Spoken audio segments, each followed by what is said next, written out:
Hello, আসসালামু আলাইকুম guys. আপনারা সবাই কেমন আছেন? আলহামদুলিল্লাহ আমিও ভালো আছি।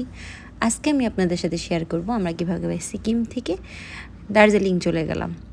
তো আগের ভিডিওতে আপনারা দেখছেন লাস্টে আমরা একদম অনেক জ্যামে পড়ছি। প্রায় 1-2 ঘন্টা এই জ্যাম পার হইতে সময় লাগছে। কারণ ওনারা হচ্ছে ট্রেনের লাইন করতেছিল আর পাহাড় ভেঙে গেছিলো। কারণ 2023 সালে লাস্টের দিকে ঘূর্ণিঝড়ে পানিতে মানে ওদের ওখানে অনেক ক্ষয়ক্ষতি হয়, সেজন্য রাস্তার কাজ অনেক জায়গায় বন্ধ থাকে, তাই আমাদের অনেকক্ষণ জ্যামে পড়তে হয়।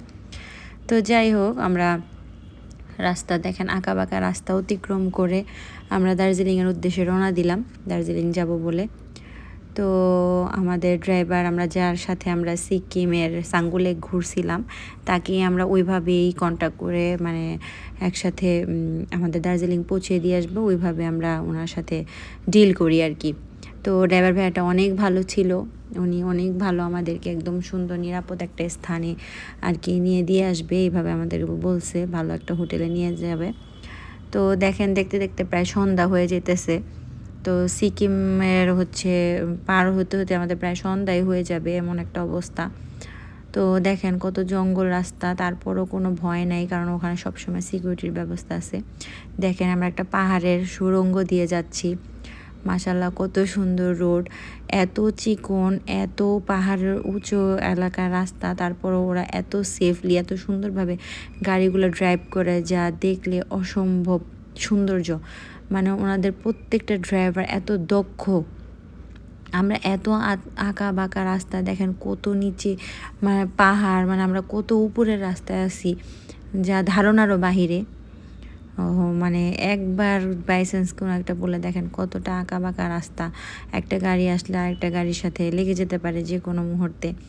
তো যাই হোক, আমরা আস্তে আস্তে চলেই যাচ্ছি, দেখতেও সুন্দর লাগতেছে, শরীরটা অনেক ক্লান্ত, ঘুম ঘুম ভাব, পেটে অনেক ক্ষুধা।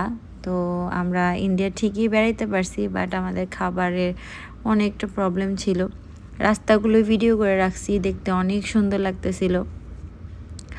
বাংলাদেশের যত জায়গায় বেড়াই, বাংলাদেশে খাবার খেয়ে শান্তি, আর যেমনই হোক না কেন আমাদের নিজের দেশ নিজের এলাকা, মানে কোনো জায়গায় গেলে পেট ভরে খেতে পারি। বাট ইন্ডিয়া এসে আমি আমার বাচ্চারা একদম অসুস্থ। তো দার্জিলিং যাব, আমাদের ওরকম এত ফিলিংস নাই, জাস্ট আমার ভাই এই রাস্তাগুলো একটু ভিডিও করে রাখছে।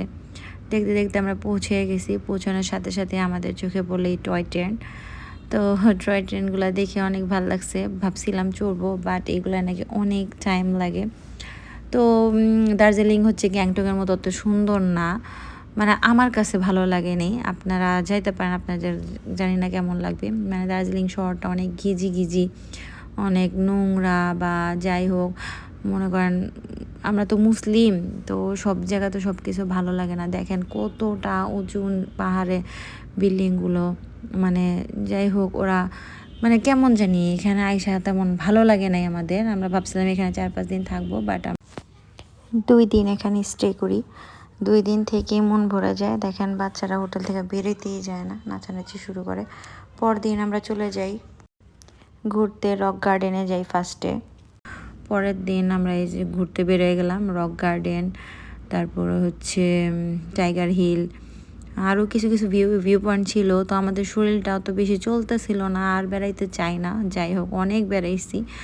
তো আমরা রক গার্ডেনে আর হচ্ছে টাইগার হিলেই যাই, আর কোথাও আমরা ভিউ পয়েন্টে যাই না। বাট আমরা সব প্যাকেজের জন্যই টাকা পেমেন্ট করি। আমাদের মানে ওনারা হয় কি 6-7টা ভিউ পয়েন্ট দেখায়, একই পেমেন্ট নেয়, আপনি গেলেও যা নিবে, না গেলেও তাই নেবে।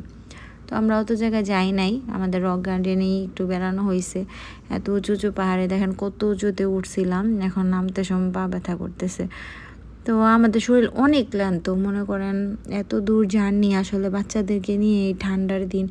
তো আমরা জানুয়ারি মাসে গেছি, তো জানুয়ারি মাসে সবারই না আসাটাই বেটার, কারণ ওই জায়গায় সবসময় ঠান্ডা থাকে। আপনারা যে কোনো টাইমে আসলে ভালো ভিউ পাবেন। জাস্ট সিকিমে গেলে আপনাদের এপ্রিলে আসতে হবে, ভালো একটা বরফও পাবেন, ভালো একটা ভিউ পাবেন, বাচ্চাদেরকে নিয়ে আসলেও কোনো প্রবলেম হবে না। তো আমি দার্জিলিংয়ে আসার জন্য এই লাল গ্রাউন্ডটা কিনছিলাম। দার্জিলিংয়ের হচ্ছে ওই যে চা বাগানে আমার ভাইয়া যেতে চেয়েছিলো, আমরাও যাই আর টিকিট রূপেতে টিকিট মিকিট কাটছি, বাট আমার কেন জানি ভয় লাগতেছিল, আমি আর যাই না। এই চা বাগানে যাওয়ার উদ্দেশ্যে আমি লাল গাউনটা বানাই, তো আর মানে ধৈর্যতে আর কুলাইতেছিল না। যাই হোক, দেখেন রক গার্ডেনটা কত সুন্দর, এত উঁচু উঠছি।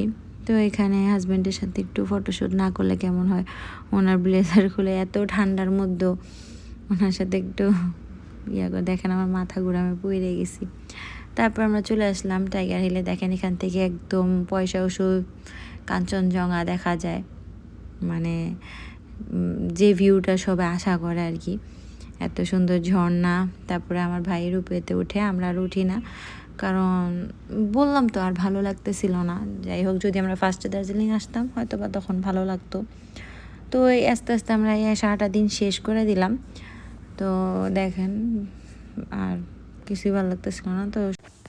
তো রাত্রে ওদের ওখানে একটা অনুষ্ঠান হইতেছিল, এটা দেখতে ভালোই লাগছে, অনেক এনজয় করা হয়েছে। তো পরের দিন আমরা বাংলাদেশের উদ্দেশ্যে রওনা দিই। ইউটিউবে ব্লগের জন্য যদি আমি রাখতাম তাহলে আরও অনেক সুন্দর সুন্দর আপনাদের জন্য ভিডিও রাখতে পারতাম, আমি জাস্ট ছবি তুলি। তো সবাইকে অনেক ধন্যবাদ আমার ফুল ভিডিওটি দেখার জন্য। সবাই লাইক, কমেন্টস অ্যান্ড শেয়ার করবেন, সাবস্ক্রাইব করতে ভুলবেন না, আর আমাদের জন্য বেশি বেশি করে দোয়া করবেন। সবাই ভালো থাকবেন, সুস্থ থাকবেন, আল্লাহ হাফেজ।